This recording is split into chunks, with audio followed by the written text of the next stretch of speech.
ایک معاملہ ہوا ایک مسلمان کے درمیان جو بظاہر مسلمان تھا، اندر اس کے نفاق تھا، کفر پل رہا تھا، اور ایک یہودی کے درمیان،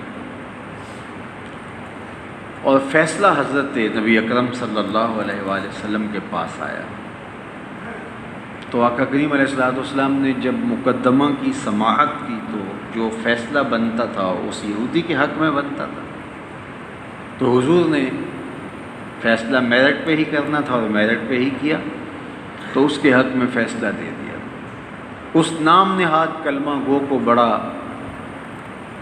غصہ آیا کہ میں کلمہ گو ہوں اور فیصلہ یہودی کے حق میں ہوا ہے، تو اس کے ذہن میں یہ بات تھی کہ عمر کفار کے لیے رویہ بہت سخت رکھتے ہیں، تو چلو میں ان کے پاس چلتا ہوں، جب یہ سنیں گے کہ یہ یہودی ہے اور میرے بارے سنیں گے کہ یہ کلمہ گو ہے تو ظاہر ہے کہ وہ تو اپنے اس غیظ و غضب کی وجہ سے فیصلہ میرے حق میں کریں گے۔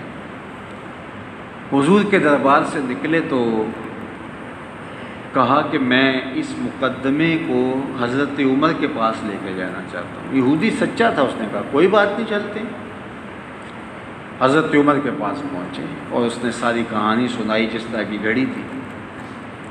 حضرت عمر نے اب یہودی کو کہا کہ اب تم کچھ کہنا چاہو۔ اس نے کہا کہ میرے دو لفظ یہ ہیں کہ اس مقدمے کا فیصلہ آپ کے آقا و مولا حضور ختم المرتبت صلی اللہ علیہ وآلہ وسلم میرے حق میں کر چکے ہیں۔ حضرت عمر رضی اللہ تعالیٰ عنہ کا ماتھا ٹھنکا اور اس نام نہاد کلمہ گو سے مخاطبت کی کہ یہ کیا درست کہہ رہا ہے؟ اس نے کہا جی جی بالکل ایسا ہی ہے، لیکن میں آپ سے فیصلہ کروانے آیا ہوں۔ کہا رکو میں ابھی آیا۔ اندر تشریف لے گئے، جب واپس آئے تو ہاتھ میں تلوار تھی اور اس نام نہاد کلمہ گو کا سر کاٹتے ہوئے جناب عمر نے کہا ہا کازا عقدی لمن لم یرد بقضاء اللہ و رسولہ، جو اللہ اور اس کے رسول کے فیصلے کو نہیں مانتا عمر اس کا فیصلہ یوں ہی کرتا ہے۔ اب پورے مدینے میں شور مچ گیا، قتل ہو گیا اور وہ بھی ماورائے عدالت۔ تو اس کے رشتہ دار باقاعدہ احتجاجی جلوس لے کر کے حضور کی بارگاہ میں پہنچے کہ عمر نے ایک کلمہ گو کو قتل کر دیا ہے۔ تو حضور نے فرمایا ٹھیک ہے، عمر کو بلاتے ہیں، معاملہ پوچھتے ہیں۔ بلایا گیا، حضرت عمر کو پیغام پہنچا کہ دربار رسالت میں حاضر ہوں۔ حضرت عمر حضور کی بارگاہ میں حاضری کے لیے گھر سے چلے، لیکن حضرت عمر کے پہنچنے سے پہلے جبریل پہنچ گئے اور قرآن مجید کی یہ آیت کریمہ نازل ہوئی فلا وربک لا یؤمنون حتی یحکموک فیما شجر بینہم۔ اے محبوب مجھے تیرے رب کی قسم، یہ نہیں کہا مجھے میری قسم، کہا مجھے تیرا ہونے کی قسم۔ فلا وربک، مجھے تیرا رب ہونے کی قسم۔ اللہ اکبر، یار رب اس بات پہ ناز کرتا ہے کہ میں محمد کا رب ہوں، تو ہم اس پہ ناز کیوں نہ کریں کہ ہم حضور کے امتی۔ فخر کا دل میں دریچہ باز کرنا چاہیے، جن کا تو آقا ہے ان کو ناز کرنا چاہیے۔ اللہ اکبر، تو رب ہو کے ناز کر رہا ہے کہ میں محمد کا رب ہوں۔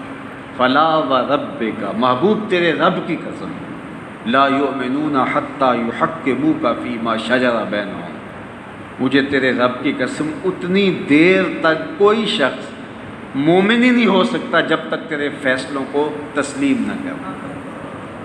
ثم لا یجدوا فی انفسہم حرجا مما قضیت، اور یہ نہیں کہ صرف فیصلہ قبول کرے، جو فیصلہ محبوب تم نے دیا اس فیصلے کے بارے میں معمولی سا شک بھی نہ رکھے۔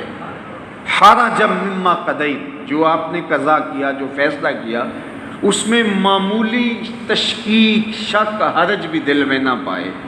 کہا جب تک یہ کیفیت باطن نہیں ہو جاتی محبوب مجھے تیرے رب کی قسم مومن ہی نہیں ہو سکتا۔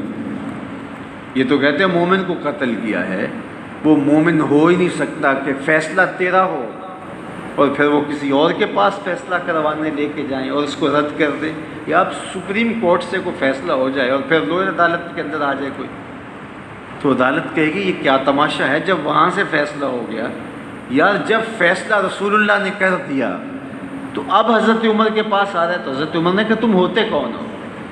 سمجھ آ گئی کہ تم کون ہو، تو کہا فلا وربک، محبوب تیرے رب کی قسم، لا یؤمنون حتی یحکموک فیما شجر بینہم، اتنی دیر تک کوئی شخص مومن نہیں ہوگا جب تک اپنے فیصلوں میں تجھے حاکم نہیں مان لیتا، ثم لا یجدوا فی انفسہم حرجا مما قضیت، اور جو آپ نے فیصلہ کیا اس میں معمولی سا شبہ بھی دل میں نہ پائے، اور آگے کیا کہا وَيُسَلِّمُوا تَسْلِيمًا، اور اس کے تسلیم کرنے کا جب تک جو حق ہے وہ ادا نہیں کرتا، محبوب مجھے تیرے رب کی قسم وہ مومن نہیں ہے، لا یؤمنون، وہ مومن نہیں ہے۔